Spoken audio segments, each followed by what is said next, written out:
So I'm here in London, and today I'm taking the Eurostar across to Amsterdam from St Pancras, which is just up there. But first, I've got a bit of business to attend to and a couple of people to see. Hi, mate, how you doing? You alright, mate? See you. Hello, good to meet you. Yeah, nice to meet you. Yeah. Nice to meet you. Right. Good. We've just been for a pint, so... Nice.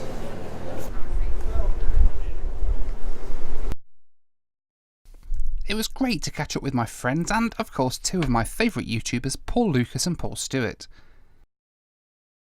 If for some crazy reason you've been living under a rock and haven't seen their channels already, check out the links in the description below. The next morning it was time to head to the station.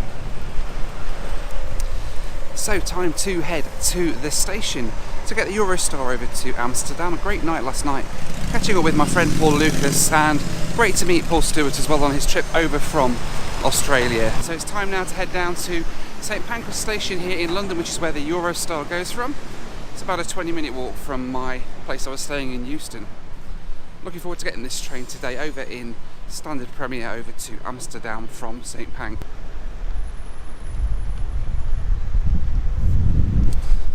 Isn't St Pancras just an absolutely beautiful railway station? Usually this is the last place that I am on my homeward stretch as I head back to the Midlands with East Midlands Railway, but today I'm heading the opposite way with Eurostar south into Amsterdam in Europe. St Pancras has changed a lot in the last 20 years. These platforms used to be the Midland Main Line platforms until the station was overhauled when Eurostar services moved here.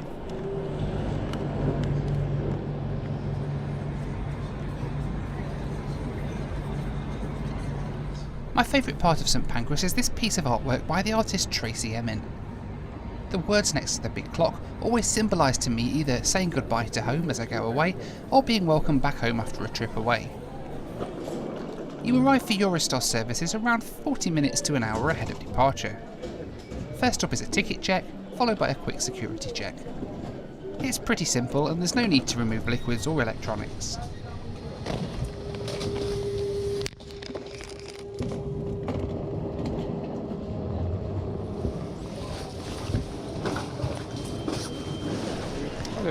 After security there's two passport checks, the first by the British authorities and the second by the French to allow access to the Schengen area, which the UK isn't a part of.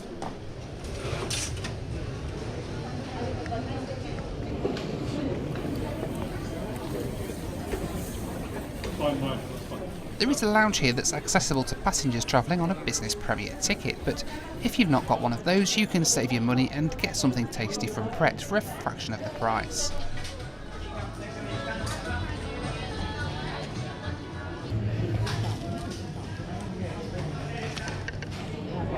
So I'm just waiting for the train now.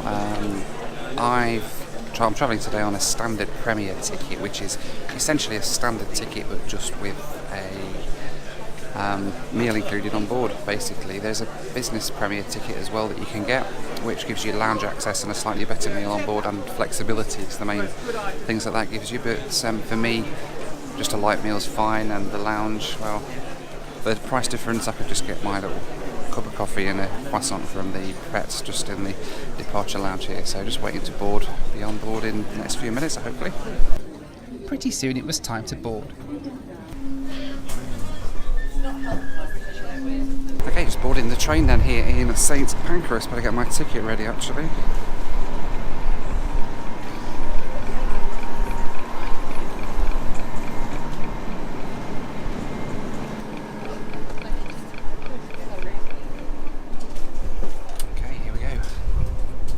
Eurostar use these newer E320 trains on the Amsterdam route, which are a lot more modern and spacious on board than the older trains.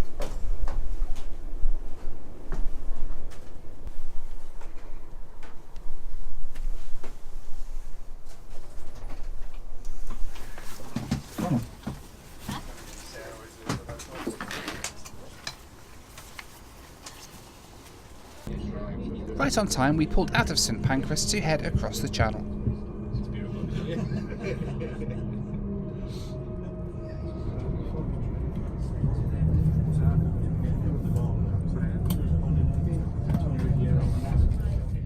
Within a few minutes of leaving St Pancras, we were cruising through the Kent countryside at over 180 miles per hour. Thank you very much. First meal service today was a sandwich served with complimentary beer and wine, but I just took a glass of Coke. About half an hour after leaving St Pancras, we travelled the 67 miles to the UK portal of the Channel Tunnel. The Channel Tunnel is a remarkable feat of engineering. Opened in 1994, it tunnels 250 feet beneath the seabed of the English Channel. Through the tunnel, it takes just 20 minutes to cross the 31 miles to mainland Europe.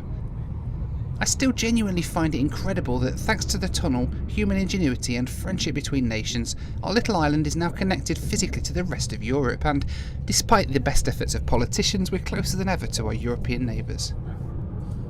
In no time at all, we emerged from the tunnel in northern France.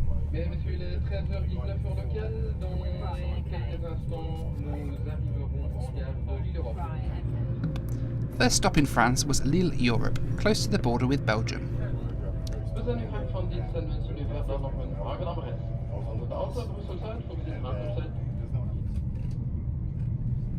After Lille, we crossed our second international border into Belgium, ahead of our second stop of the day, Brussels Midi.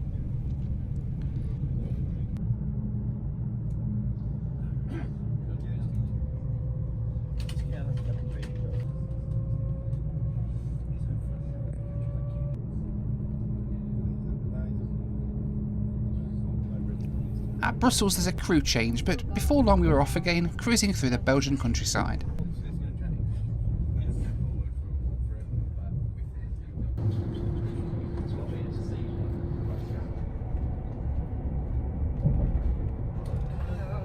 We passed Brussels airport as we headed towards the Netherlands. There was a further snack service after Brussels, and I took a beer and a snack box, which the train manager referred to as a 3-course meal in a box. It didn't quite live up to those expectations, but still I admired his efforts anyway.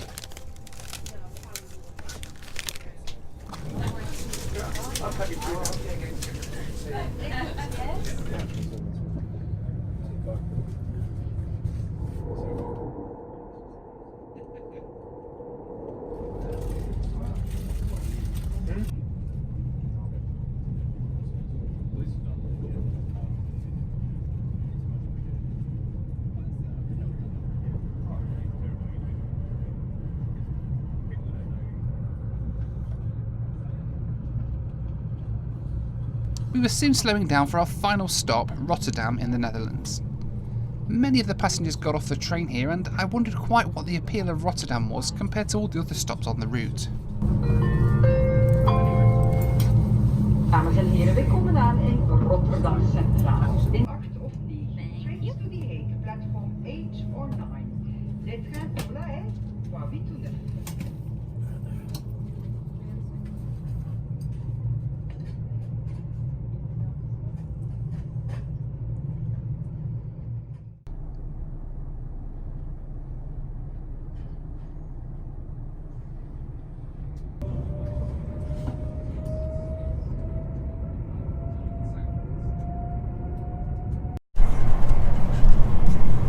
So we're now in the Netherlands.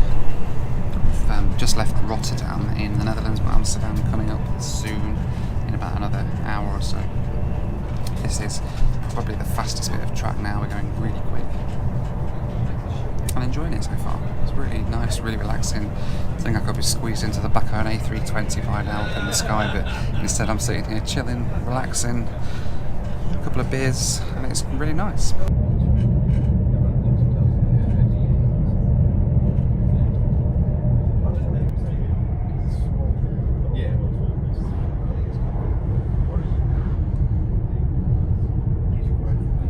So the train's got a little bit quieter now. Let's take a little bit of a look around the seat here in the Business Premier coach, but I'm only travelling in Standard Premier. It's the same seats regardless of whether you get Standard Premier or Business Premier, and it's pretty comfortable. Quite a lot of leg room.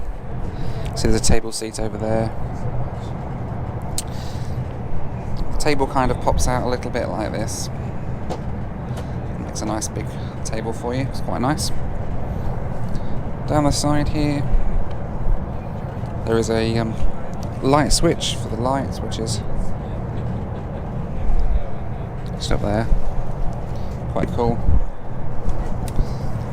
Armrest lifts up, and underneath it we have a power socket and a USB charging port as well. That's a British plug. And I've noticed that over there on the other side they've got some European plugs as well, so you're never going to be too far from a power socket that you can actually use. It's pretty good, pretty decent. Nice big windows, coat hooks up there and everything. One thing I really like about taking the train rather than taking the plane is that on your phone you retain a full 4G phone signal the whole way, even in the Channel Tunnel. Right underneath the bed of the English Channel there is 4G signal because Eurostar have installed mobile access points down there, so you still get mobile phone and mobile data coverage while you're down underneath the English Channel. It's pretty cool, really. There's also Wi-Fi on board the train as well, which is pretty nice. Seems to work alright. It's a little bit on the slow side, but a lot of the time I can get a signal on there when I lose signal in the middle of nowhere on the train. That's quite good. So we're just now about 40 minutes out of Amsterdam Central station now, and I'm enjoying this a lot. It's really good.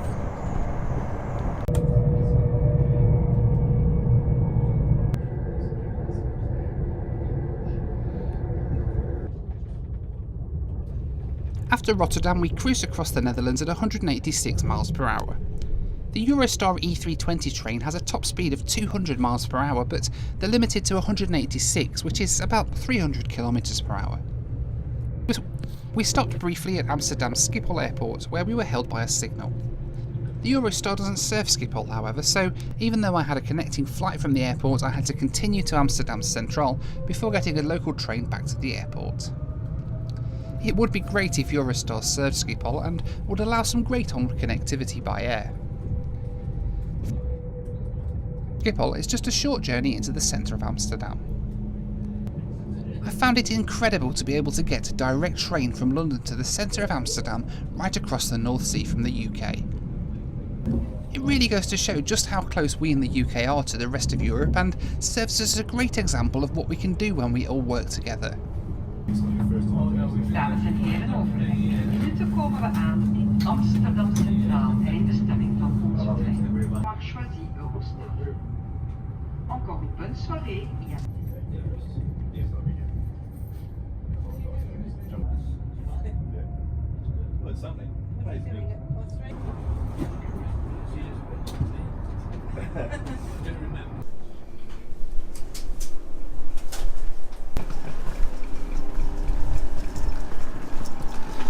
So here we are in Amsterdam, the Netherlands.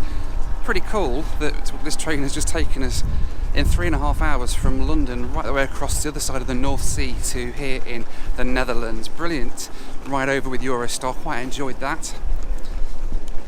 I need to get to Schiphol Airport now. Interestingly, originally I had a flight booked out of Manchester to Amsterdam with EasyJet today, and that I changed when I figured out I was going to be meeting with the Pauls down in London. And I've just had a text to say that flight is now running about 2 hours late, so it would have made me miss my connection in Schiphol. So quite fortunate that I took the Eurostar instead of the EasyJet flight over from Manchester. I hope you've enjoyed this video. Let me know what you think to Eurostar and their services. How do you think that compares to a flight in terms of time and comfort and everything else? Let me know down in the comment section below. But in the meantime, thank you for watching. Take care, and I'll see you next time here on In-Flight Video.